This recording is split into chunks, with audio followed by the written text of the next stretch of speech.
a great singer. Somebody in here, please help me. The first cut is the deepest. Baby, I know the first cut is the deepest. David's stunt worked. Through contacts he made that night, Steven landed a small publishing deal. But his recording career didn't really get rolling until Steven knocked on the door of producer-manager Mike Hurst. Doorbell went, and there's this kid standing there with a guitar case. And he said, I wonder if you'd like to hear some of my songs. And I looked at him and I said, what, now? He said, yeah. First song he played was called I Love My Dog. I love my dog as much as I love you. I looked at this guy when he finished and I said, you're bloody great. I said, that's a hit. All he asks from me is the food to give him strength.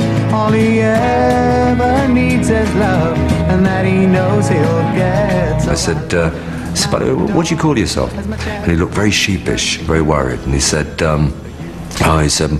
my name's Steve. He said, but they call me Cat Stevens. And I said, that's great. Oh, no, he said. Yeah, I said, yeah, it is. I said, why did he call you Cat? Oh, he said, a girl thinks I got eyes like a cat. I'm going to get rid of it. I said, no. I said, don't get rid of it. I said, this is a great name. Here comes my baby. Here she comes now. Hurst quickly signed the newly christened Cat Stevens. And within weeks, they had a deal with Durham Records, a new offshoot of the Decca label. From there, you know, Mike became my #1 man, you know, the man who's going to take me into the business. Never could be mine, no matter how I try.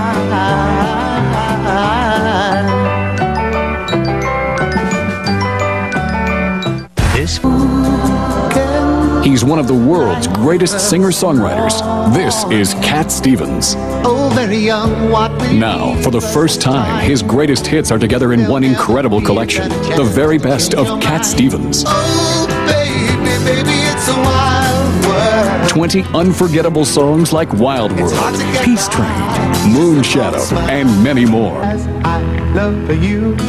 With producer-manager Mike Hurst firmly in control, fledgling folk artist Cat Stevens was fitted with a new look and a big band pop sound. In October 1966, his first single, I Love My Dog, clawed its way onto the British charts, peaking at number 28. We had transistor radios in those days, little things, crackly things, and then suddenly somebody said, it's on, you know. We went darting outside.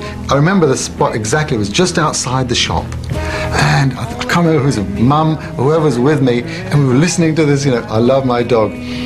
And that was the beginning. Matthew and Son, the work's never done, there's always something new. 2 months later, his next single, Matthew and Son, exploded. The head of promotion, Decca Records, comes charging down the stairs, says, Mike, he said, you want to know what our sales were up to lunchtime today?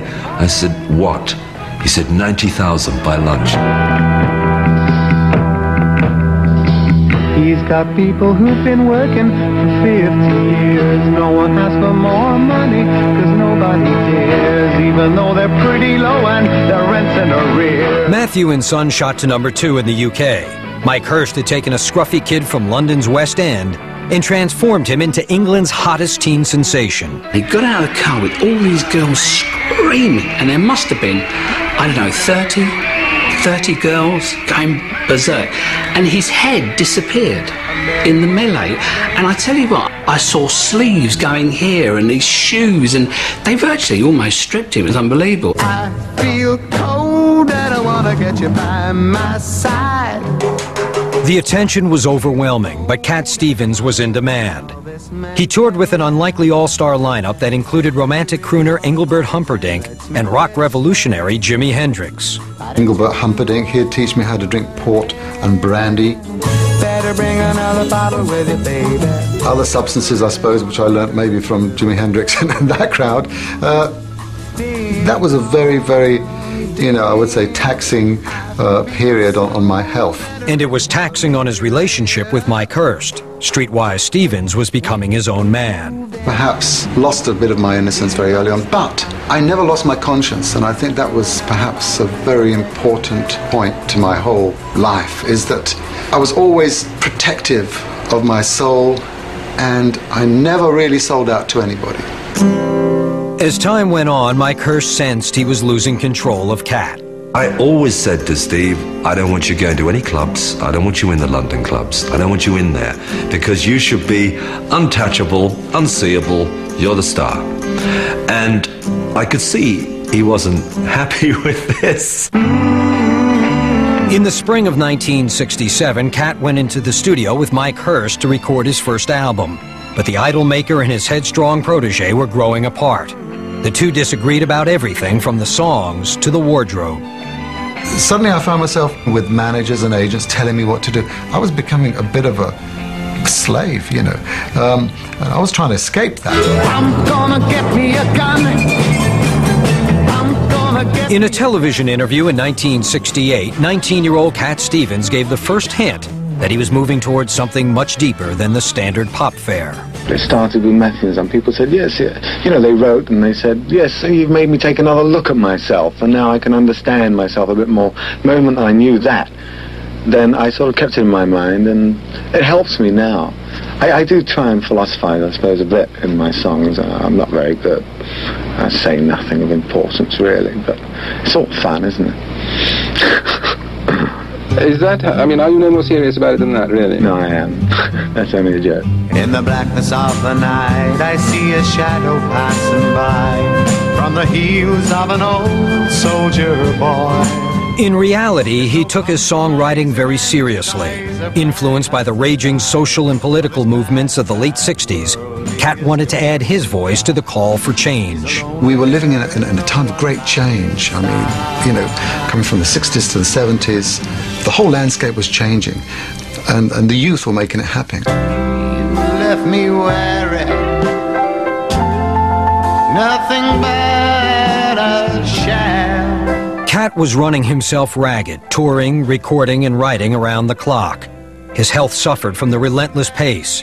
Exhausted, Cat sought medical advice. In March of '68, he was diagnosed with a potentially fatal disease, tuberculosis.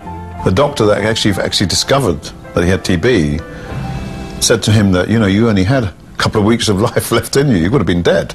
The frightened 21-year-old was rushed to King Edward VII Hospital outside London. Forced to rest, he began to contemplate the path he was on. Trouble, oh, trouble, move from me.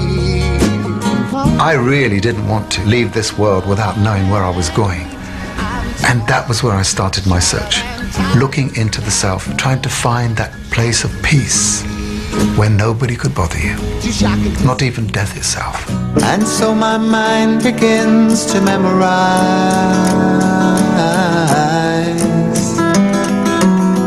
'cause time will never seem the same.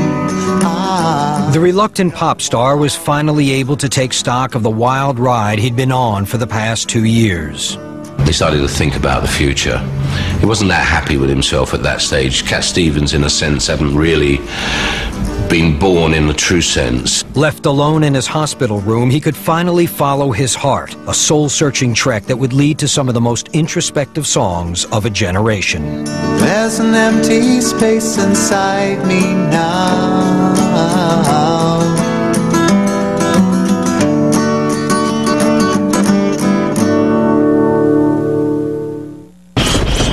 The time can be yourself very lonely. Stricken with tuberculosis in March of '68, the 19-year-old pop star known as Cat Stevens had a close brush with death. But what was very nearly the end turned out to be a new beginning. I believe things are destined, and the fact that I caught tuberculosis, you know, was obviously, it was meant to be, because I had to have now a reflection. I had to get out of that world.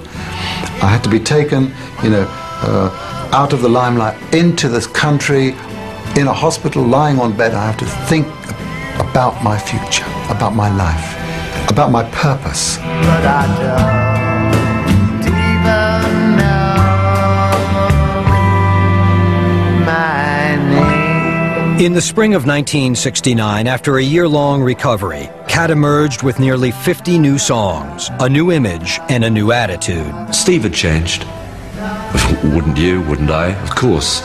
But not only had he changed because of his health, he changed because he was a stronger, person. When I managed him